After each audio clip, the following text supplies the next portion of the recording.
This conference will now be recorded. Okay, so good morning, everybody. Hope everybody had a nice Pesach. And today is Yom HaShoah.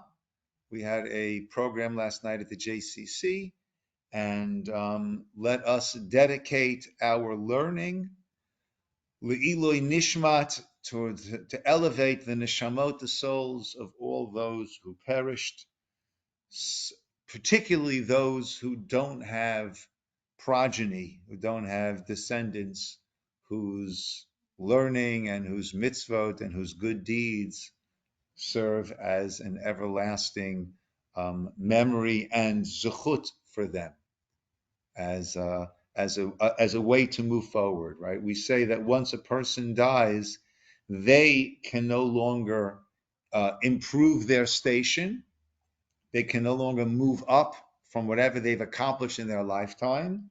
But if a person has done good in their lifetime, left over children, or had an influence on others, or supported different organizations that are continuing to do good, so then that serves as an eternal engine for that soul, for that person, that they can constantly elevate. There's a halacha that at every davening, at least one mourner's kaddish should be said, even if there are no mourners there. But someone who has been a mourner, who has said kaddish, can and should say kaddish. A kaddish should be said. So in those situations, if I'm not at that point saying to anyone in particular, then when I say a kaddish, I have in mind any neshama that needs a kaddish, and I trust Hashem will direct it towards those who are in need. We mentioned over Shabbos, just last week's Parsha for a moment, was Parshat Shmini, and we discussed the sin of Nadav and Avihu, that on the day of the consecration of the Mishkan, the most exuberant, exciting, uplifting day, that is when they brought this Eish Zara, this foreign flame, into the Mishkan, into the Kodesh, and for that, they died on the spot. On that marriage day, there was this double tragic death. And on Shabbos, we felt that one, going back to the Garden of Eden, Gan Eden, that one needs to know their place. And in the Mishkan, in the place that we dedicate to Hashem's presence, that works according to God's laws, God's parameters, that is not the point, the place for freestyle, for, well, I think this will be wonderful. That is to recognize our place. We mentioned many times by the chet, the sin in Gan Eden, was not recognizing this is God's house, this is God's garden. And that's why instead of just not putting the tree he didn't want them to eat from there, he put it there and said, don't eat from it. And I always like to compare, as I did on Shabbos. You go to someone's house, you're invited there for a meal, you're more than welcome to sit at the table, you're more than welcome to use the silverware to eat whatever food is being supplied. If you need the restroom, you're more than welcome to use the restroom. But you don't go into the restroom and start opening up the medicine cabinet and opening the drawers. You don't go to the break front and say, oh, what's behind this door? What's behind that door? Oh, I'm just going to take a little tour of the house. Can I see what your bedrooms look like? Right? You recognize you're in someone else's house, and there are parameters that you keep to the parameters of someone else's house. And every mitzvah is meant to remind us that we are here in God's world.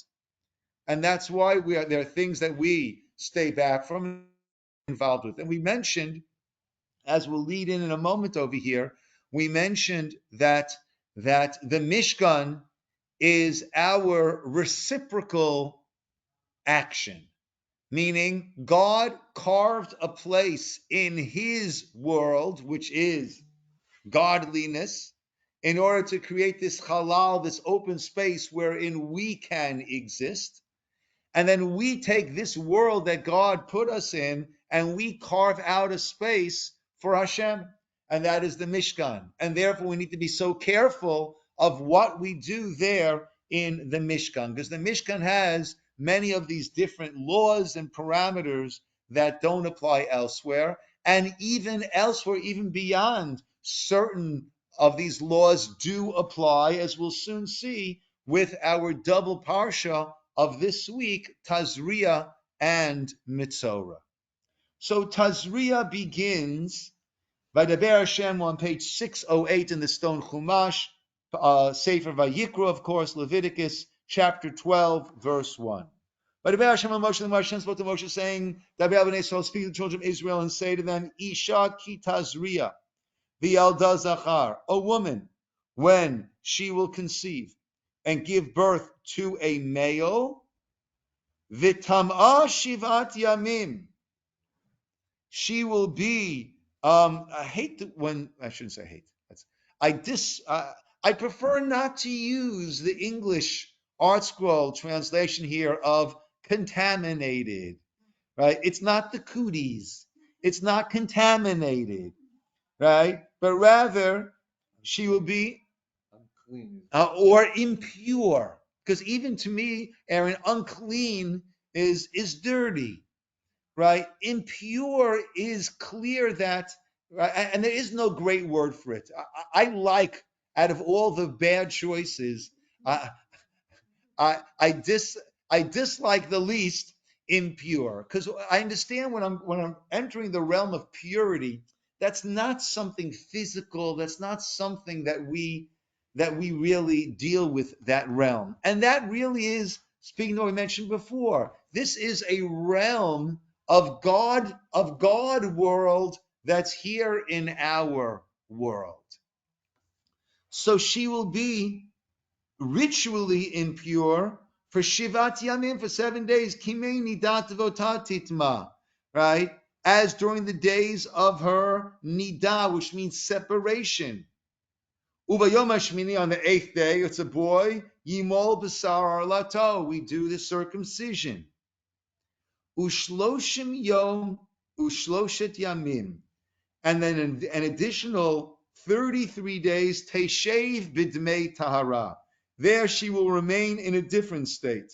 Any bleeding that takes place will be pure, will not be this tum'ah impurity. B'chol kodesh, but until she goes to the mikveh and everything, b'chol kodesh lo tiga, b'el mikdash lo tavo, ad meloti mei tahara. Until the conclusion of these days, so it's 7 plus 33, 40 days, she does not enter the Mishkan, she does not eat any consecrated foods. And if she'll give birth to a female, the tum'ah shvuayim, then the impurity is shvuayim, 2 weeks. Kanidata v'shishim yom. So it's a double time period from 1 week to 2 weeks of the bleeding being impure, and then shishim yom v'sheshet yamim, again double 33, 66 days. Teshev al dmei tahara. There, any bleeding will be considered to be tahara, pure. But again, she has not yet gone to the mikvah, and therefore she does not. She would not enter the Mishkan, eat consecrated food. Uvimeloti mei tahara leveinu labat. And on the conclusion of this time period, whether it's for a boy on day 40 or for a girl, you have to give birth to a girl on day 80. Tavi keves ben shnato li'ola. She will bring a keves, a sheep, ben shnato, that is within 1 year of age, la'ola, as an ola, as an ascent offering. Uven yona otor lechatat. Or a ben yona, a pigeon. Ben? Is that a male pigeon? I believe. Otor lichatat. Actually, by the birds, I don't think we differentiate. Right? In other words, by animals, there's certain animals are a male, certain are a female. By birds, we don't differentiate. Right? So Ben? Excuse my ignorance. By birds, is their gender apparent as it is by animals? Depends on the bird. Usually the males are more colorful. Okay, but in terms of a sexual organ, right, there is nothing that is apparent. Am I correct? Okay, yeah. So, but when bringing birds as a sacrifice, right? So there we don't differentiate. El petach ol moed. Okay, should bring it to the entrance of the tent of meeting, to the Mishkan, and then it will be brought as their sacrifice. And if she can't afford that, then she could bring either shtei torim or shnei b'nei Yonah, either the two torim or the two b'nei Yonah, the two doves or the two pigeons. One is an ola, one is a chatat, and she will be atoned for, and she will become purified. Atoned. Right, right. So what is this atonement? Okay, okay. So this often, in general, just one second. Yeah. Yeah, so Rashi brings, right, if you want to take a look at, take a look on page 609, second column, under there, we have the explanations by Pasuk Vav, by verse 6. So that Tavi, she brings two offerings, Ola v'chata, an elevation, a sin offering, because she seeks atonement for two kinds of sins. The elevation offering atones for resentful thoughts she may have had against her husband or even her creator during her labor pains. Right? The sin offering atones for the possibility that in her agony, she may have sworn never to be with her husband again. Look what he did to me. Okay. But let's look at this on a different level. Right? I remember when I was in yeshiva post high school, and really that's when I was first entering the Torah world. And I remember learning that, all right, when you get married, so you have, cycles, and together, separate, together, separate. All right, that all was manageable in my mind, in my 18-year-old mind, right? And then when I heard that after my wife, whoever at that point I didn't know who it would be, right, would give birth, that that we'd have to separate then, right? And completely separate, not just in terms of marital intimacy, but even, right, we have certain distancings that we do. Then I thought to myself, like, wow, like after giving birth, that's the time that I would so much just want to give my wife a hug, right? Hold her hand, right? As we gaze at this little miracle that somehow, with God's help, we were able to bring into this world. It really offset me, right? But then, thank God, I continued in the Torah world and married a wonderful, wonderful wife, and we've had wonderful children. And I realized that after giving birth, there's just such a closeness and such a love and such a feeling of shared destiny that we didn't need the hug. We didn't need that. That was I can't say it wouldn't have been nice, but it wasn't a necessary component. But how do we understand this idea of tum'ah, of impurity? And from here we go on, right? We'll just look briefly at Pasuk Yud Gimel and Yud Daled, Perek Yud Gimel, right? Chapter 13. Adam, if a person will have these different lesions on their skin, right? This is not leprosy. right? As we know it, this is a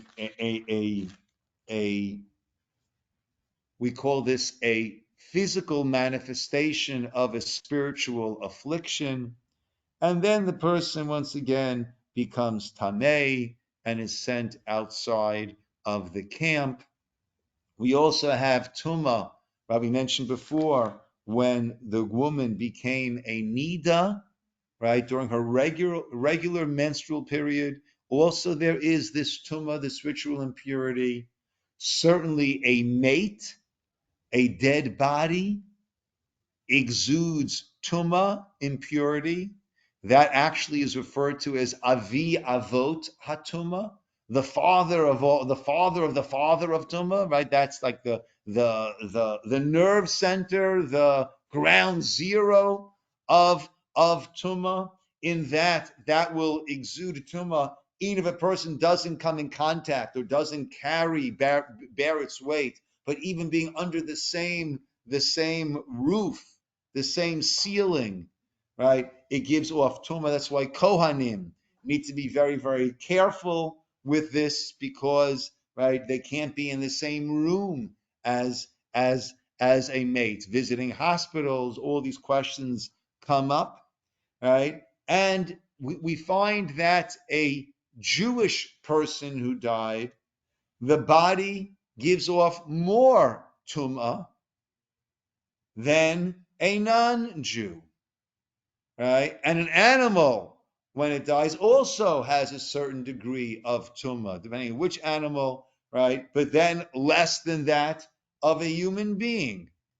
So the whole thing seems to be very, very bizarre, and it's somewhat challenging to find what is this tumah? Mazeh? What is it? Right? And what brings it about? Yes, Jenny. Is it because the neshama has departed in the in the when a person dies, that they're no longer pure, or they're no longer a person as such? And Okay. could it, I mean, I'm just following this thought. I don't know if it's anything to do with anything. Could it be that when a woman is carrying a child, she's carrying the neshama, or she's carrying the child, and when she gives birth, she's in a different state? Okay. Okay, good. So Jenny's pointing out, well, if we're saying that death is avi avot hatuma, right? So then everything must be somewhat a derivative or linked to a certain degree to death, right? So Jenny pointed out that by childbirth, a person had two neshamot in them, and now, thank God, in a healthy manner, one of those neshamot have left, but there is a parting of neshamot, of souls, that has taken place. That's a very, very beautiful thought, Jenny. I'm just going to build on that a little bit. If we could widen that a little bit. So the way that I once heard it, when there was potential for holiness, and that holiness, that potential for holiness is no longer there, then what fills that void, so to speak, is what we call tum'ah. So tum'ah fills the void, that abscess, when there was potential kedusha, and that potential kedusha is no longer there. And let's go through these different examples. So a human being has the greatest potential for kedusha, for holiness. And when a person dies, as Jenny pointed out, the neshama leaves, the soul leaves. I did a funeral yesterday for a 101-year-old Russian woman.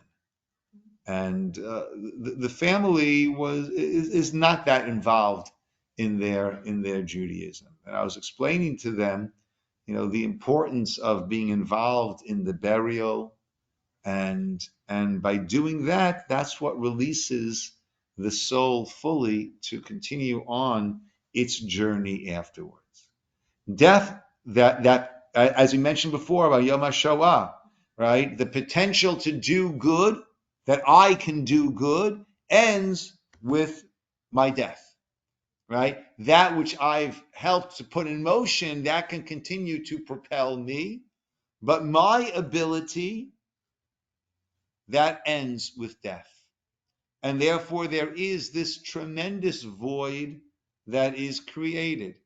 That void is filled with what we call tum'ah, impurity. So with that, we could understand that when a Jewish person passes away, so there was a greater potential for kedusha, for holiness. There were 613 pathways of mitzvot that one could have done. And upon death, that ends. And therefore, there's a greater degree of tum'ah than when a non-Jew passes away, who has the potential for kedusha, but they have their sheva mitzvot, the sheva mitzvot b'nei Noach, and that's all more within this world. We always say that 7 and then 8, right? 8 brings us beyond. That's why we mentioned in Pasuk Gimel over here that on the 8th day is the circumcision, right? Why the 8th day? Well, that way every boy is guaranteed having had a Shabbos before they go into the Brit Milah, at least one Shabbos before they go into the Brit Milah. But also, this is already not physical. The circumcision is the meeting of body and soul, the spiritual and the physical. That takes place on the 8th day. All 613 mitzvot, we actually have 7, and then we have 606 eighths. Right? The Sheva mitzvot are natural within this world, and then each of those mitzvot beyond the 7 Sheva mitzvot Noach is bringing us up into this different realm.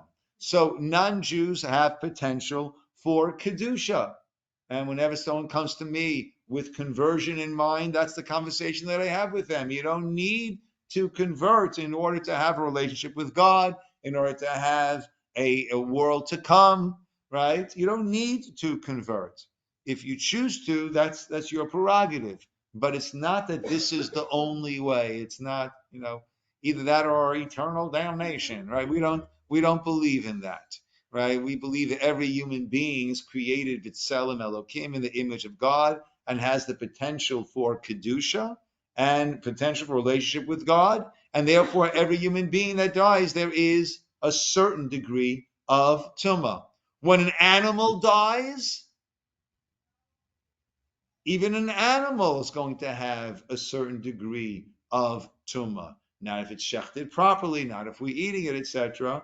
But there is tum'at nevela, of the carcass of an animal. Why is that? Has a soul. Does an animal have a soul? So an animal has what we call, I believe, a living spirit, right?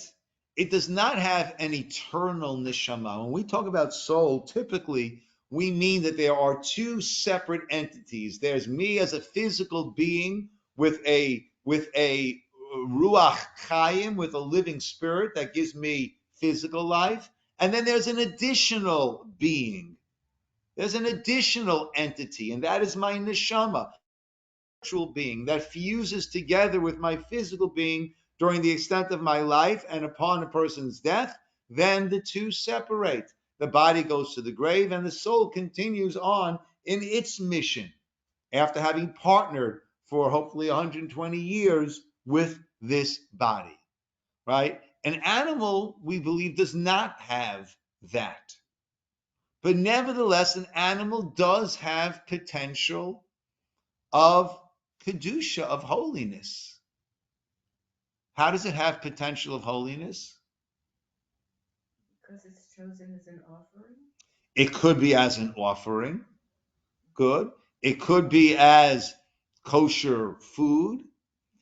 It could be as a service dog, meaning it could be as some purpose that it's serving in helping humankind, which we view as the epitome, the purpose of creation. We view, right, anything that they do to help gives them a certain degree of holiness. Even animals have that. Nida, when a woman menstruates, why will that bring about this level, a certain level of tum'ah, of impurity? The potential for kedusha has passed. The potential for kedusha has passed, as Esther said, right? The body was preparing for the miracle of life, of bringing a soul into the world, and the menstrual period is the body shedding that preparation until the next cycle, right, where it will ready itself again, right? So therefore, there is a loss of life, as Jenny was saying, or a loss of potential life, or a loss of potential kedusha, holiness, that takes place. That's why also when a man is motzi zera, when a man emits his sperm, also there is a degree of tumah, of impurity, right? Because that is a potential life-giving event, right? And right, even if there is a successful pregnancy, that's one of millions that, in terms of the sperm cells that reach the egg, right? One of literally millions and millions. So whenever there is this potential kedusha, and that is no longer there, the result is tumah. How about, Rabbi? yes, Oh, I was Gabriella, going to ask yes. about I was going to ask about the Metzora Yeah, so we're going to come to and how it Metzora fits. soon. Okay. Okay? We'll come to Metzora soon. Let's just first finish Okay. up the first paragraph I just, of the I Parsha over just, here. Okay? sorry. I just Yes. meant in relation to the concept that the loss of life, because that also has to do with tum'ah, right? And would it fit within this theme too? I know it's a little bit later, but Yes, that was my, we okay. will come around to it, and then if you have a way that you think it connects, I'd love to hear that. Otherwise, I'll share the way that I think that it can connect. Okay? Sounds good. Okay. Thank you. Yes, Aaron. Before getting to the big question of the gender disparity, first of all, why the odd number of 33 rather than 30 or 66 instead of 60? That's, Yeah. there has to be a meaning because it's in the Torah. Yeah. Yeah. So Aaron is asking, right? So we're familiar with sevens. Sevens is a very, very common number throughout Torah, right? Seventh day Shabbat, seventh month Tishrei, filled with holidays, right? Seventh year Shemitah, seven Shemitahs, Yovel. I mean, our holidays are sevens and sevens and sevens, right? We've got 7 days of Sukkot, followed by 1 day of Shmini Atzeret. We have 7 days of Pesach. We start counting 7 weeks. At the end of the 7 weeks, we have Shavuot. Sevens all over the place, right? And then going beyond, because we mentioned 7 is the natural, and then we go beyond that, right? But 33, 66, right? For after a boy, it's 7 plus 33. After a girl, it is 14 plus 66, 33, 66, right? Those are not common numbers. That's an interesting question. What comes to mind is that 40 is a common number, right? Moshe was on Har Sinai, right, for 40 days, right? A mikvah is 40 sa'ah, 40 measurements of water. That's how much it needs to be, right? We were in the desert for 40 years. So 40 is a transition, right? The Mabul, the flood, was for 40 days, right? It was a transition. The world changed from the pre-Mabul, the pre-flood state, to the post-flood state. The world changed from the pre-Torah being given state on Mount Sinai to the post-Torah being given state. We say Yitzirat Havlad, the formation of the child inside, right? It reaches a certain stage, right? The Gemara says that the gender starts to appear on day 40, right? And I think science says maybe 40, 41, 42, right around there. So 40 is always a transition.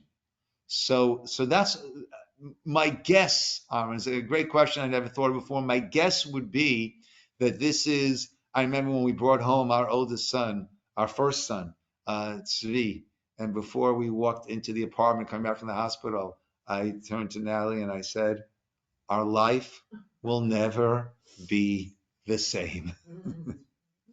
Never ever, right? There is before the child, after the child, and with each child, right? There is that absolute transition. So to me, it probably speaks to the more than the 33. It's a 33 plus 7 or the 66 plus 14, putting us into the realms of the 40s, which is like 7, a very, very common number that we find.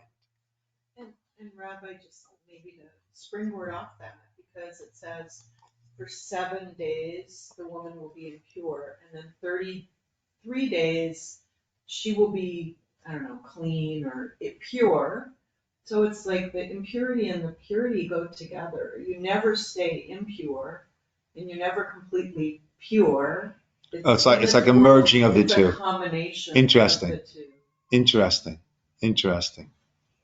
So now let's come to something that Ara mentioned, the disparity. Before we get to the disparity, right? So why is there tum'ah after a woman gives birth? So on a certain level, like Jenny said, in a way, it is death-like in that she had 2 neshamot in her, and now 1 neshama has left, right? Upon death, a neshama leaves. This is death-like in that a neshama has taken leave from her, right? Now, there also is, childbirth is almost like a brush with death. I mean, it is a somewhat, I can't say I've done it, right? But a somewhat trying and dangerous experience. In our world with our medical advances, so we have minimized that death, near death experience. But even with all of our technology, right, things go awry, and it is a sha'at sakana, as we say, a time of danger. But I heard a beautiful explanation, which then helps us with the male, female, 7, 14, 33, 66, 40, 80 disparity. And that is the greatest kedusha, the greatest holiness that one can have is to be godlike. That's what it's all about. Every mitzvah is giving us a chance to connect to God and to thereby become somewhat more godly, somewhat more God-like. And the mitzvah are meant to shape us and guide us and change us into more godly people. Now, if we were to choose what is uniquely God-like? So we could talk about power, we could talk about, but Aaron said creation, right? God gives life. God is a creator. And the point where a human being becomes most godly, most creator-like, is a woman at childbirth. That is as godly, as creator-like as a human being can ever become. That is the point that a woman is at during childbirth. Life is coming out from her. And being there, it's always just incredible. And you're always amazed. Wait, this was inside of you 10 minutes ago? How does that work? Right? I mean, it is miraculous. Absolutely miraculous. And to take it a step further, whereas an animal also gives birth, also miraculous. But they're not giving birth to a soul. They're giving birth to a physical being. But a human being gives birth to this duality, to a physical being, and, so to speak, has breathed a soul into that. So that is the epitome of God-likeness. And then the baby's out. So she was up at this level, and then what happened? She's no longer Superwoman. She's now a mere mortal. She's no longer actively involved in that act of creation. She's post-creation. So that Kedusha that was there in that God-likeness has dropped.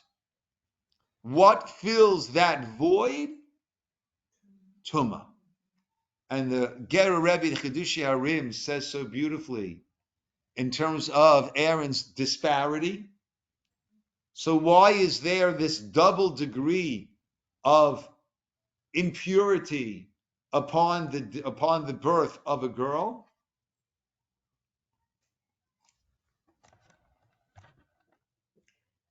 Well, because a girl has the potential of giving life. Yeah. She created a creator. Wow.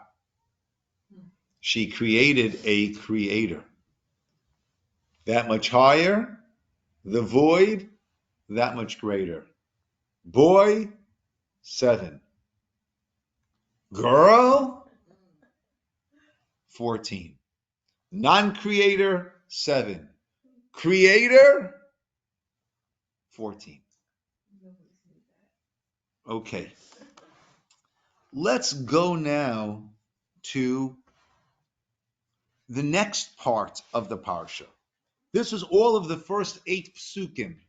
Now we deal with Tzora'at. For the next 2 parshiot, it's a double parsha this week, Tazria and Metzora, but it deals basically with Tzora'at, with this affliction, whether it hits the person's house, or it hits a person's garments, or it hits a person's body. And in fact, even though the order that the Torah presents it is body, garments, home, in fact, the way that it would strike was home, garments, body. And what is that doing? What is that? That's coming at a person's exteriors, right? First, the most exterior is our home. Closer, but still exterior, are our garments. There's the home that each of us, or the building each of us are sitting in now. That's one enclosure. Then we've got our garments. That's another enclosure. And then we have another enclosure. What's another enclosure? Our body, our skin. Right? We place so much importance. We place so much importance on that. But we have to recognize that it is an exterior. It is a skin. Oh, I was still thinking that we go till 10 o'clock. I was, oh, you have plenty of time till 11 o'clock. But I forgot we go till 10:30 now. Have a safe trip and do beautiful work with them. Yeah. Yeah, I still had our old schedule. Yeah, don't be sorry at all. You're going to do a beautiful mitzvah. If you see any people there that I know, okay, do you see the professor? Yes. Oh, please send him and his wife. She always comes to the Please class. send both of them my warmest regards. Thank you. Thank you. Cheryl's going off to do a mitzvah, doing some artwork at Heritage Point with some of the residents there. That's Kedusha. Absolutely. That's Kedusha. Beautiful. Beautiful. Okay, so we have these different exteriors, and that is hitting us. Well, so as Gabriella had pointed out, how does this fit into the metric that we've been applying? Well, let me share with you a very interesting Kli Yakar. He explains, the Gemara gives different reasons as to the cause of tzara'at. He says there are three main causes, and he says they are hidden or revealed, I should say, in the description that we have. Let's take a look, Perek Yud Gimel, chapter 13, the bottom of page 608. Hashem spoke to Moshe and Aaron saying, Adam, a person, kiyeh, we turn to page 610, right, in Pasuk, chapter 13, Pasuk 2, Adam kiyeh be'or b'saro, the person will have on his flesh, se'et, o sapachat, o vaheret. The English plays it safe. What does the English say? Se'es, or sapachas, or baheres. V'haya or b'sarolin nega tsara'as. It'll become a tsara'as affliction on the skin of his flesh. Now that's beautiful. Here I'm in full agreement with Art Scroll's decision. Wasn't happy with contaminated, but full agreement over here. They do not call it leprosy, because it's not leprosy. What is it? Sara'as. What is sara'as? As we said, it is a physical manifestation of a spiritual affliction. There are these different types of discolorations on the skin. Some are called se'es, some are called sapachas, and some are called baheres. Sapachas actually is not an actual color or hue, H-U-E, but rather it is secondary. So there's se'et and it's secondary, and there is baheret and it's secondary. Different levels of discoloration of this whiteness. The Kli Yakar says as follows. There are three main causes that he says cause this tzara'at. One of them, most famously, is Lashon Hara. What is Lashon Hara? Speaking badly about others. Now, typically, when we speak badly about others, it's because we have an issue with their things or their appearance, right? Right? Typically, we're dealing with their externals. Well, let's wait and see, right?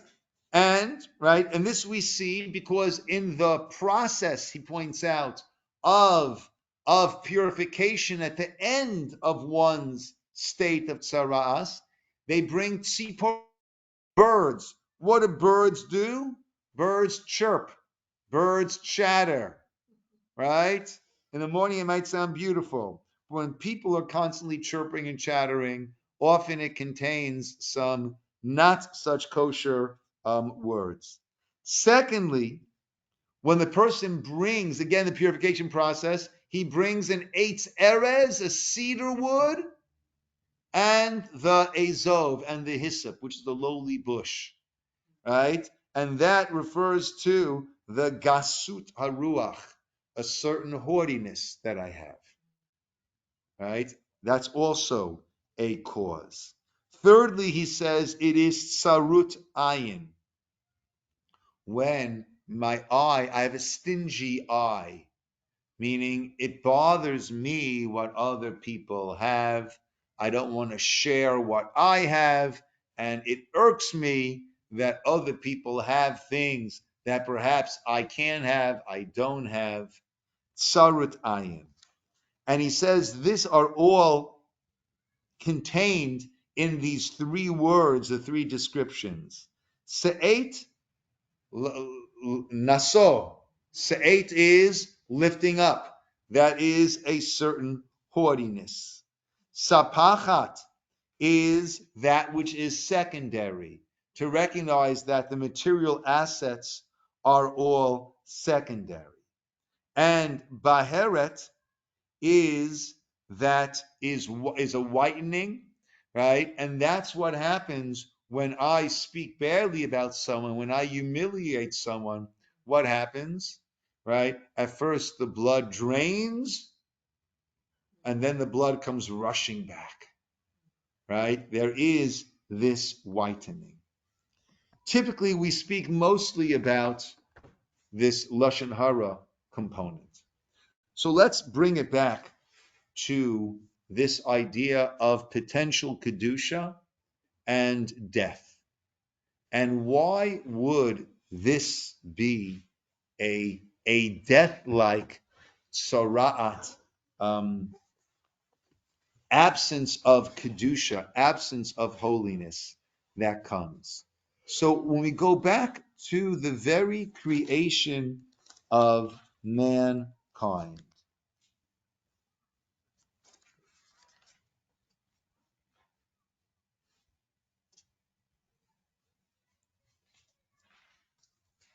let's go to chapter 2. There we go. Page 10 in our Stone Chumashim, the book of Bereshit, chapter 2,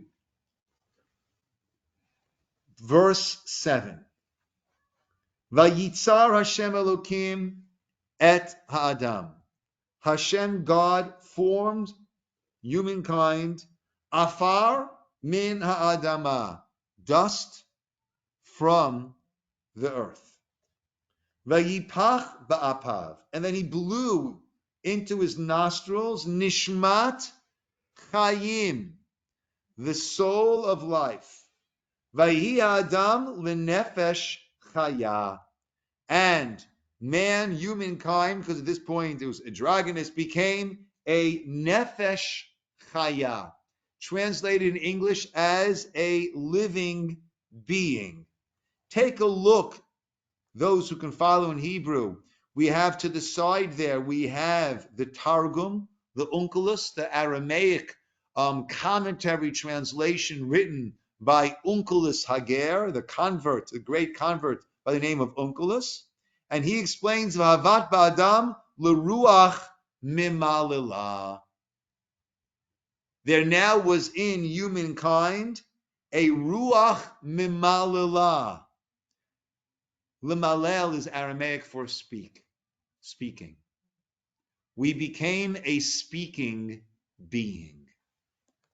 What makes us uniquely human is our ability to speak. But as we see throughout, and in particular we see by this idea of tum'ah, what brings me up also gives me the capacity, right? Bigger they are, the harder they fall, is an expression we have, right? The greater potential for good, the greater potential for bad. And what happens over here? What happens over here is if a person abuses, misappropriates this aspect, this koach, this ability that makes us uniquely human, then we're starting to lose our life. I'm sorry? Our humanity. Our humanity. And there is a void that is created by that. And it's interesting to note that when Miriam spoke about Moshe, so what happened? Aaron said to Moshe, how could it be that she could be kamate, like a person who has died? Tzarat is, to a certain degree, death-like. I mean, what happens to a body when we die? It becomes white. It becomes white. What is tzarat? Tzarat are these different gradations of this strange whiteness on the body. So it is a death of sorts. And actually, the Gemara Moed Katan learns out many of the laws of Avelut, of mourning of the loss of somebody, is compared to tsarat. There are three. There's tsarat, there's this tsarat, leprosy-like, and there also is nidoi, excommunication. Right? And what happens to the Metzora? He or she are sent chutz lamachane. They're sent outside of the camp. Right? That is a death of sorts. That is a death of sorts. When a person is beyond contact with all of those that they are close with, that is a death of sorts that one goes through. So, Gabriella, there was that kedusha of mankind, of humankind that we were given, and when that is abused and misappropriated, it's worse. It's worse to not, to not use it is one thing, but when we misappropriate, right? I remember when I was a teenager, there was a punk rock group called the Boomtown Rats. And they had a great song, Tell Me Why I Don't Like Monday. Right? Tell Me Why I Don't Like Monday was about a tragic situation, which unfortunately then it was astounding. It's become a lot more common, tragically, in our world today, of parents who bought their daughter the greatest gift that she could have ever hoped for Thanksgiving or for Christmas or whatever it was for. They got her a rifle, a hunting rifle. And she went to her school and she killed a bunch of people. And when she was asked why did she do it, her answer was, I don't like Mondays. So they have a song, Tell Me Why. Sorry? Oh, sorry, Yeah. I'm muted. Okay, sorry.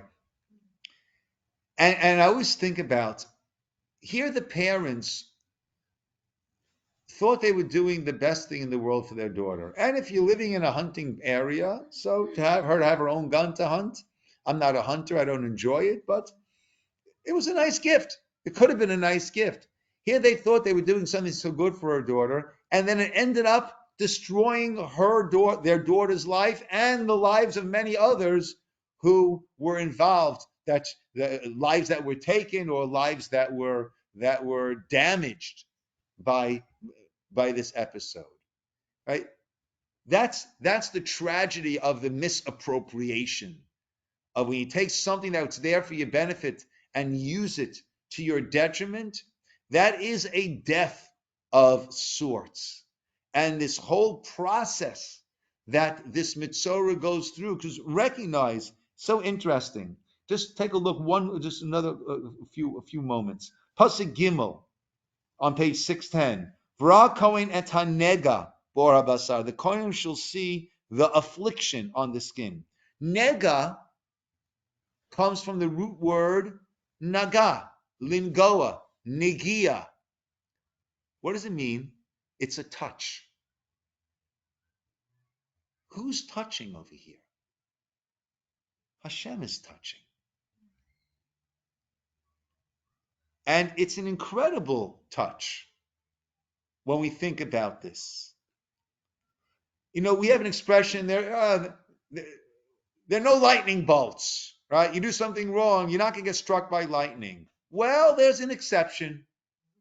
In the time of the Torah, in Israel, the whole tzarat only took place in Israel, on the garments, on the homes. In Israel, there's an exception. There's a lightning bolt. Lashon hara leads to a lightning bolt. All of a sudden, there is this direct negia, touch. There is this effect that comes about. You are hit by lightning in the form of tzarat. So why is that? We see how much Hashem cares about each and every person. Don't speak badly about my children. Don't speak badly about one another. As parents, we always say, what gives us the greatest pleasure? When our kids get along. That's what Hashem wants to see. And if not, there's going to be a lightning bolt. But at the same time, there's going to be this nega, this touch, this, excuse me, hello, right? Are you getting my message? That's what it is. But it's incredible because we spend the whole Parsha speaking about the rehabilitation of this speaker. Right? Similar, we discussed in Parsha Mishpatim, that when we have a Parsha filled with all the different laws, it starts off with the laws of the wayward son, the person who was sold as an Eved Ivri, either because he stole, because he stole, right? Or because the person was not willing to accept upon themselves the responsibilities of life and sold themselves. So we start off with the wayward son. So to over here, yes, this is all being done to protect that the speakee, those that they're speaking about, but at the same time, that we spend 2 parshiot of the Torah speaking about the rehabilitation of the speaker, of the process that he must go through in order to return back to the kahal, in order to come back to life, right? Returning back to the congregation, no longer being chutz lamachaneh, is a privilege, and it is part of life, right? We have our own personal life. We also have the life that we have as part of society. So yes, Tzorat was the void that was created by the absence of the Kedusha, of the holiness that God gave us in making us uniquely human with the ability to speak. And just one last point that I'll bring, part of the process is he brings 2 birds. One of them is slaughtered, and the blood goes into the water, and it's dipped and sprinkled, and the other one is set free. And the Zohar says very famously that refers to Lishna Tova and Lishna Bisha. Lashon Hara, Lishna Bisha, speaking badly, and Lishna Tova, speaking well, speaking good. Right? And don't think that I can't be a friendly person. I can't engage in conversation. Oh, I have to be so careful not to say any words because who knows, might be Lashon Hara. And therefore I become this recluse, right? Only like nods and doesn't open the mouth. No, we've got to slaughter the Lashon Hara, right? The birds we said are mitzvah safe, they chirp. We've got to slaughter the chirper, which is speaking badly. And we need to set free the chirper that is Lishna Tova, that speaks well, that sees good in others and speaks well about others. And that is really the key here. We are Baruch Mamala, we're meant to be speakers, but let's use that for encouraging words, kind words. Let's use that for words of Torah. Let's use that for words of prayer, for words of praise to people, for words that will lift other people up and give them energy and give them hope. Let's use that. Don't slaughter that. Don't close that down. Set that free. Let it go. Use that. use that indiscriminately. But be careful not to cross over the line into the other. That's what makes us human. That's what gives us kedusha. And it's interesting because words also. I didn't think of this before. Bringing back to what we began with, right? It says that Hashem created the world through Vayomer Hashem, and God said, right? So we can also become creators, even us, second-class male citizens who can't become actual creators through giving birth, but we can create through our words. And that really, wow, I didn't think of that before. That's a nice connection between the beginning of the Parsha and the second half of the Parsha. They both deal with creation. Women can be creators in childbirth, and we are all creators with our words. And let's make sure that we are creating a beauty and strength and confidence and love through our words. Yasher koach, everybody. Good to be back after Rabbi, our extended. Yes. thank you so much. I needed that just now. I got a little encouragement because I'm doing in residence at my sister-in-law's, and I think I'm missing a cat now, and I'm like at my wit's end. So thank you. But also what you said about rehabilitation Janet, let me just say and something. Janet, yeah, we all love you. Yeah. thank you. But a cat is very hard to find. Anyway, but what you said about the returning from the dead, kind of after the process for Right. the it seems like there's a parallel in Amida where we say, "Who is like you?" Matzmiach Yeshua and resuscitator of the dead. So that we know that's literally too after Mashiach, but Right. it could also be the this returning of the soul to this less dead and more elevated state. Yeah. I Yeah. mean, every Nice. day we say that, and Right. It's a the certain degree of Chaye Rabbi Mason, of Rabbi breathing life back into. And that's nice. I like that idea, Janet. Rabbi Kozlowski says that it's also a thing. I mean, I started looking at his book, and we know I never finish anything, but well, I eventually do. But he did say that that spiritual connection. So if you're like way down on the Fira, oh Esther, thank you. Um, Yeah. and Food and and eggs. Wow. so then if this is almost a complete death with sarat of the person's soul or spiritual connection and also to their people, then this return maybe is the resuscitation. And Yeah. since you said I like that's that. all orchestrated by Hashem, Yes. then maybe that's another way that the Amida is referring to it. Beautiful. A Tchias HaMesim that we can do. Beautiful. Beautiful. Rabbi, this is Yes. Rivka. Yes, Chaya Rivka. Hello. You said that women have the ability to create a soul, a child, and can men also have an ability to create, but create more in the artistic field? They discover things. They bring things into the world that other people have not brought into the world, even though God Yeah. puts it into the world. Yeah. Yeah. That's a So they beautiful also idea, have an Rivka. ability. Yeah. It is not the ability to have a child, of course, but it is, in a sense, they do participate in making a child. so Yeah. it's partially It that, does but take two also to I was tango. thinking That is correct. Yes.